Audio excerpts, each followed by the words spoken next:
So what's new mga ka-viewers? So dito nga pala kami sa fish pond kung saan ay kami ay mag-harvest ng mga tilapia. So bali ang mga kukunin lang namin ay yung malalaki lang. At ito, nire-ready pa namin yung lambat. Na-arrange pa namin. Habang yung mga kasamahan ko ay nahagisa nila ng pagkain ng isda para makita kung gaano na daw kalaki. First time ko tong mag-harvest ng isda kaya siguro challenging ito para sa akin. At heto, mukhang malapit nang matapos sa pag-arrange. Maya maya lang ay bababa na kami upang ito'y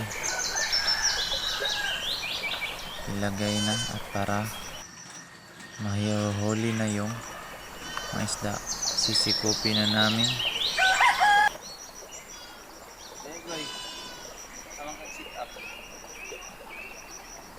At sa mga bago dyan or naka-view, mag-like, subscribe, and click the notification bell para laging updated sa aking mga gagawing videos at i-upload.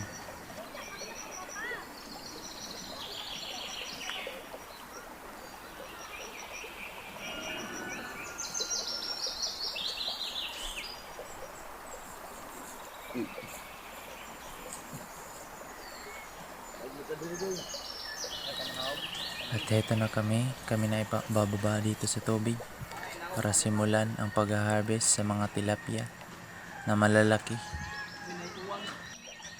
Unti-unti kaming lumalapit hanggang ang aming lambat ay lumiit at kinakompress namin ito para yung mga isda ay ma-corner at masabit sa lambat yung mga tinik niya. Ayan,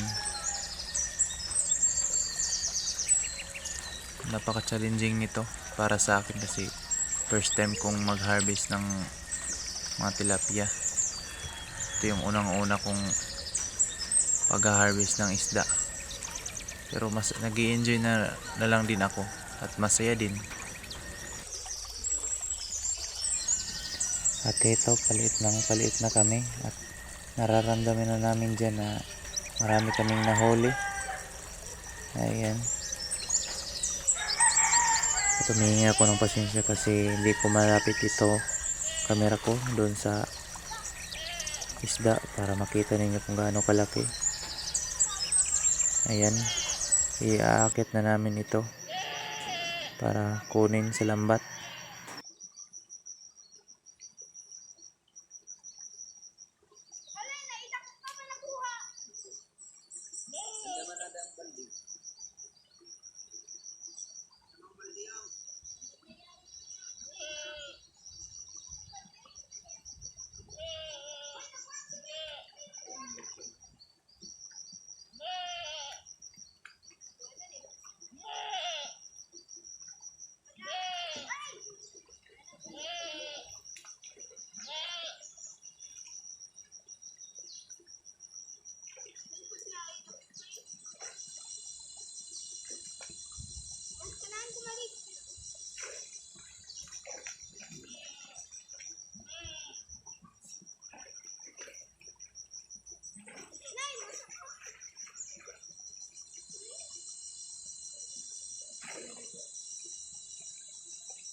At habang ito'y aming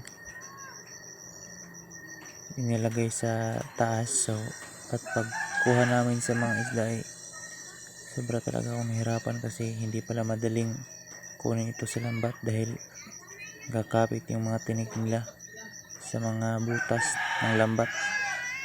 Pero sa di nagtagal ay nakuha ko lang din. Pero yun nga lang, mahirap talaga. Pero at least nasayahan ako sa pagkuha. At heto, may nagpapa-shoutout, yung kaklase ko, idol pa shoutout naman.